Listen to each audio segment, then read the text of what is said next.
বিএনপির ভারপ্রাপ্ত চেয়ারম্যান এবং ছাত্রদলের সাংগঠনিক অভিভাবক জনাব তারেক রহমানকে দেশে ফিরিয়ে আনার জন্য বাংলাদেশ জাতীয়তাবাদী ছাত্রদলের যে আহ্বান সেটি আমরা পুনর্ব্যক্ত করছি।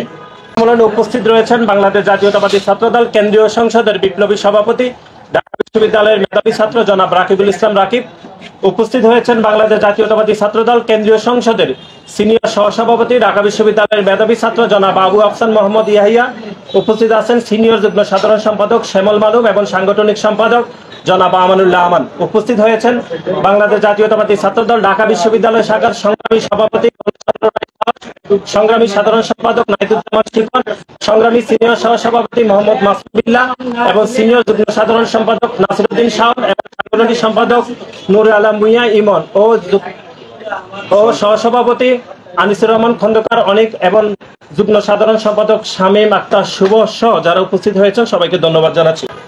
আজকের এই সংবাদ সম্মেলনে আমরা শুরুতেই যে বিষয়টি উপস্থাপন করতে চাই সেটি হচ্ছে, আপনারা দেখেছেন যে 5 আগস্ট ছাত্র জনতার গণ অভ্যুত্থানের মুখে এই দেশের গত 16 থেকে 17 বছর ধরে যে অবৈধভাবে ক্ষমতা দখল করে রয়েছেন সেই ফ্যাসিস্ট খুনি হাসিনা এই দেশ থেকে পালিয়ে যেতে বাধ্য হয়েছে। তারপরে 5 আগস্টের পরে আমরা যে সময়কাল আমরা দেখছি সেটি কিছুটা বিশৃঙ্খল অবস্থা এবং প্রশাসনিক যে ব্যর্থতা, আমরা সেটির একটি পদ্ধতিগত ত্রুটি আমরা দেখছি। সেটি গতকাল আমরা সবিস্তারে অবলোকন করেছি। সেটি হচ্ছে ঢাকা বিশ্ববিদ্যালয়ের ঐতিহ্যবাহী হল ফজলুল হক মুসলিম হলে একদল শিক্ষার্থী একজন মানসিক বিকৃত একজন ব্যক্তিকে যেভাবে পিটিয়ে হত্যা করেছে বাংলাদেশ জাতীয়তাবাদী ছাত্রদল, সেটি গভীরভাবে মর্মাহত হয়েছে এবং তীব্র নিন্দা জানাচ্ছে। একই সাথে সাথে বাংলাদেশের একটি ঐতিহ্যবাহী শিক্ষা প্রতিষ্ঠান জাহাঙ্গীরনগর বিশ্ববিদ্যালয়ের ছাত্রলীগের সাবেক সাংগঠনিক সম্পাদককে যেভাবে পিটিয়ে হত্যা করেছে সেটিরও নিন্দা জানাচ্ছে বাংলাদেশ জাতীয়তাবাদী ছাত্রদল।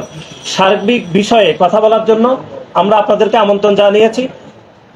আমাদের সার্বিক পরিস্থিতি এখন লিখিত বক্তব্য পাঠ করবেন বাংলাদেশ জাতীয়তাবাদী ছাত্রদল কেন্দ্রীয় সংসদের বিপ্লবী সভাপতি, আন্দোলন সংগ্রামের আপসীন নেতৃত্ব, ঢাকা বিশ্ববিদ্যালয়ের মেধাবী ছাত্র জনাব রাকিবুল ইসলাম রাকিব। বাংলাদেশ জাতীয়তাবাদী ছাত্রদল কেন্দ্রীয় সংসদ কর্তৃক আয়োজিত এই ঢাকা বিশ্ববিদ্যালয় এবং জাহাঙ্গীরনগর বিশ্ববিদ্যালয়ে এই হত্যাকাণ্ডের প্রতিবাদে আয়োজিত এই সংবাদ সম্মেলনে উপস্থিত সাংবাদিকবৃন্দ সবাইকে আমি আমার ব্যক্তিগত পক্ষ থেকে এবং ছাত্রদল কেন্দ্রীয় সংসদের পক্ষ থেকে শুভেচ্ছা অভিনন্দন জানাচ্ছি।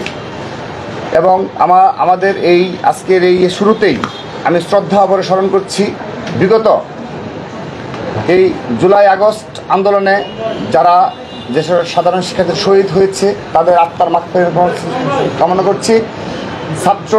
যারা ছাত্র জনতা শহীদ হয়েছে এবং ছাত্রদলের 113 জন নেতা কর্মী সমর্থক শহীদ হয়েছে তাদের সকলের আত্মার মাগফিরাত কামনা করে, সম্মানিত সাংবাদিকবৃন্দ, চোর সন্দেহে ঢাকা বিশ্ববিদ্যালয়ের ফজলুল হক মুসলিম হলের অতিথি কক্ষে আটকে রেখে তোফাজ্জল নামের এক ব্যক্তিকে পিটিয়ে হত্যার অভিযোগ উঠেছে একদল শিক্ষার্থীদের বিরুদ্ধে।